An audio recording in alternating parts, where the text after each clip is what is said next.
खान अपने इस दबाव में कुछ हद तक कामयाब भी हो गए थे। जैसे जनरल बाजवा की शख्सियत थी, वो इमरान खान को कामयाबी मिल रही थी, क्योंकि इक़्तिदार से निकलने के बाद भी जनरल बाजवा इमरान खान से ऐवान सदर में मुलाकातें करते थे। खुद इमरान खान ने तस्लीम किया कि इक़्तिदार से निकलने के बाद वो जनरल बाजवा से सिर्फ एक एजेंडे पर मिले, और वो एजेंडा इलेक्शन कराने का था। इमरान खान ने 28 अक्टूबर 2022 को एक इंटरव्यू में कहा कि हमारी मीटिंग थी प्रेसिडेंट हाउस में, डॉक्टर आरिफ अलवी बीच में थे। मीटिंग के अंदर एक चीज़ कही गई थी जो मैं पब्लिकली भी कहता हूँ कि इस मुल्क को अगर इस दलदल से निकालना है तो सिवाय साफ और शफाफ इलेक्शन के कोई दूसरा रास्ता नहीं है।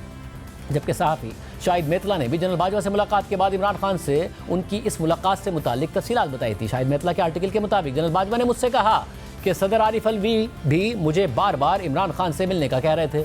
मैं ऐवान सदर चला गया तो हैरान रह गया कि इमरान खान मुझसे बहुत अच्छे तरीके से मिले, जैसे उनको मुझसे कोई शिकायत ही नहीं और जैसे कोई गैर मामूली बात ही ना हुई हो। मेरा ख्याल था कि वो गिला करेंगे, लेकिन वो बिल्कुल नॉर्मल थे। मैं उनकी मुनाफ़क़त पर हैरान था क्योंकि वो अवाम में मुझ पर भरपूर तनकीद करते थे। मैंने कहा आप मुझे मीर जाफ़र और मीर सादिक कहते हैं, तो इमरान खान साफ मुकर गया। कहता है मैं नवाज शरीफ और शहबाज शरीफ को ऐसा कहता हूँ। फिर कहता है कि आप उनकी हुकूमत गिरा दें, इनको घर भेज दें और इलेक्शन करवा दें। मैंने कहा आप तो असेंबली में ही नहीं हैं, हुकूमत 2 सीटों पर खड़ी है, आप असेंबली जाएं फिर आपको फ़ायदा होगा। तो इमरान खान कहने लगे कि बस आप हुकूमत गिरा दें और इलेक्शन करवा दें। तो मैंने आरिफ अलवी को अंदर बुला लिया जो इससे पहले बाहर बैठे थे और उन्हें कहा कि इन्हें समझाएं कि कैसे हुकूमत गिरा सकते हैं और हुकूमत ख़त्म होने का इनको कोई फ़ायदा नहीं होगा जब तक ये असेंबली में नहीं जाते। फिर आरिफ अलवी ने भी इनको समझाया। यूँ ये मुलाकात बेनतीजा रही।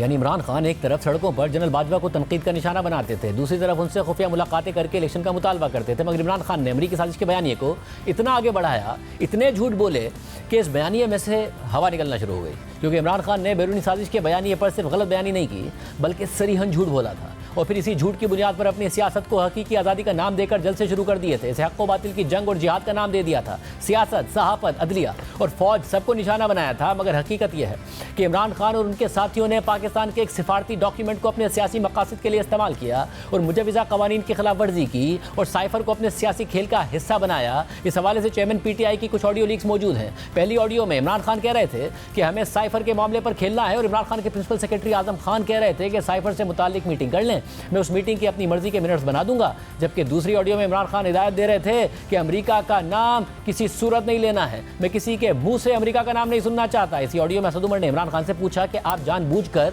लेटर कह रहे हैं, ये लेटर तो नहीं है, मीटिंग की ट्रांसक्रिप्ट है। जिस पर इमरान खान ने जवाब दिया था कि लोगों को ट्रांसक्रिप्ट तो समझ नहीं आनी है, जलसे में ऐसे ही कहते हैं। और जो तीसरी ऑडियो सामने आई थी उसमें असद उमर, शीरी मज़ारी और इमरान खान साइफर से मुतालिक हिकमत अमली बना रहे थे और इमरान खान कह रहे थे कि अवाम को मीर जाफ़र और मीर सादिक का बयानिया स्पून फीड करना है क्योंकि अवाम के दिमाग इस वक्त ज़रखेज़ मैदान बने हुए हैं।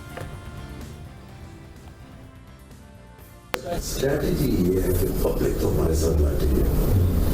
अब पब्लिक के प्रेशर से वी बोल कि ये संडे को इस तरह का हाई पे प्रेशर हो कि जो भी जाएगा वहां असेंबली में वोट देने के लिए उसके यानी वो ब्रांडेड हो फॉर लाइफ। लेकिन जो आज आपने ब्रांड करना ना मीर जाफर और मीर सादिक, देखो आप लोगों को स्पून फीड कर रहे हैं, लोगों आगे क्या है, माइंड ऑलरेडी फर्टाइल ग्राउंड बनी हुई है इस वक्त के उनको आप फीड कर देंगे। लेकिन इन तमाम तर मामलात के बावजूद इमरान खान इस्टेब्लिशमेंट पर दबाव बढ़ा रहे थे। इमरान खान इतने मकबूल हो गए थे कि उनकी जमात का दावा था कि एंटी इस्टेब्लिशमेंट होने के बावजूद उन्हें इस्टेब्लिशमेंट के अंदर से हिमायत हासिल थी, उनकी हिकमत अमली कामयाब हो रही थी। लेकिन फिर नए आर्मी चीफ की तैनाती का मामला उठा और उम्मीदवारों की फहरिस्त में जनरल आसिम मुनीर भी थे। और जनरल आसिम मुनीर तो वही थे जिन्हें 2019 में इमरान खान ने DGISI के ओहदे से हटा दिया था, लेकिन नामजद आर्मी चीफ की लिस्ट जनरल बाजवा को ही भेजनी थी। इसलिए इमरान खान ने जनरल आसिम मुनीर का रास्ता रोकने के लिए भरपूर दबाव डाला और इमरान खान की एक ऐसी हिकमत अमली थी जिसकी नाकामी के संगीन नताइज निकलने थे। मगर इसके बावजूद इमरान खान अपनी हिकमत अमली पर कायम रहे। इमरान खान ने नवंबर 2022 को army chief general Asim Munir की तैनाती को मुतनाज़ बनाना शुरू कर दिया और उनकी तैनाती को रोकने के लिए सड़कों पर भी आ गए। सहाफ़ियों से मिलकर भी वो कहते थे कि जनरल आसिम मुनीर को आर्मी चीफ नहीं बनना चाहिए। मगर जब वो जनरल आसिम मुनीर की तैनाती को नहीं रोक पा रहे थे तो उन्होंने उस वक्त के army chief general Qamar Javed Bajwa को तौसी देने की तजवीज़ दे दी।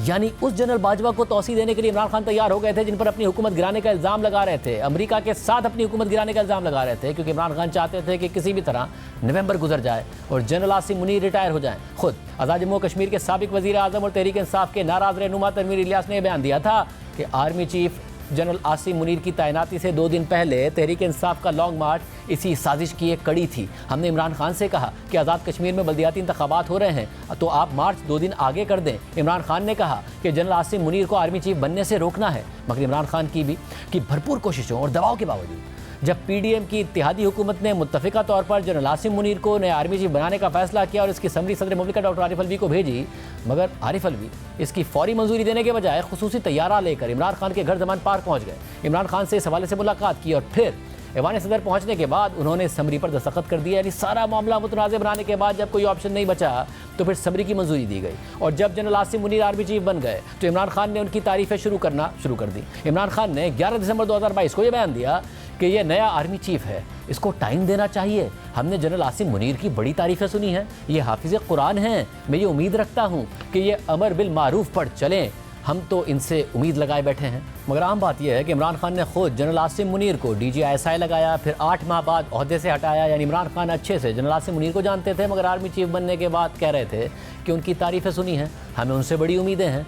लेकिन आगे जाकर इमरान खान ने उन पर तनकीद शुरू कर दी, बराह रास्त तनकीद की, उनका नाम लेकर तनकीद की। 16 मार्च 2022 को इमरान खान ने एक गैर मुल्की चैनल को इंटरव्यू देते हुए कहा कि एस्टैब्लिशमेंट सिर्फ एक शख्स है और वो आर्मी चीफ है, वही फैसले लेते हैं, जो कुछ भी वो कहते हैं उसकी पैरवी होती है। सिर्फ यही नहीं, इमरान खान ने आर्मी चीफ को लंदन प्लान का हिस्सा करार देकर इल्ज़ाम लगा दिया कि वो नवाज शरीफ से किए गए वादे पूरे कर रहे हैं। 14 मार्च 2023 को इमरान खान ने बयान दिया कि लंदन प्लान में मुआहदे पर दस्तखत हुए हैं कि इमरान खान को जेल में डालना है, तहरीक इंसाफ को गिराना है और नवाज शरीफ के केसेस ख़त्म करने हैं। ये नवाज शरीफ को यकीन दहानी करवाई गई है, ये लंदन प्लान का हिस्सा है। फिर 15 मार्च 2023 को इमरान खान ने बयान दिया कि आर्मी चीफ की जब तैनाती हो रही थी तब जो नवाज शरीफ से वादे किए गए थे वो वादे पूरे किए जा रहे हैं। आर्मी चीफ की समझ नहीं आ रही है कि वो क्यों इन्हें बैक कर रहे हैं। अगर आप मुझसे पूछें ऐसा क्यों है तो शायद कोई वादा किया गया हो नवाज शरीफ से और यूँ फौज के खिलाफ इतनी नफरत भड़काई गई कि 9 मई का वाक़या हो गया और 9 मई इमरान खान का इस्टेब्लिशमेंट के साथ ताल्लुकात से मुताल्लिक ज़वाल साबित हुआ। एक ऐसा ज़वाल कि आज इस्टेब्लिशमेंट इमरान खान से बात करने के लिए भी तैयार नहीं है और वो पैगामात भेज रहे हैं। और असद उमर, जिन्होंने आज तक जमात नहीं छोड़ी है,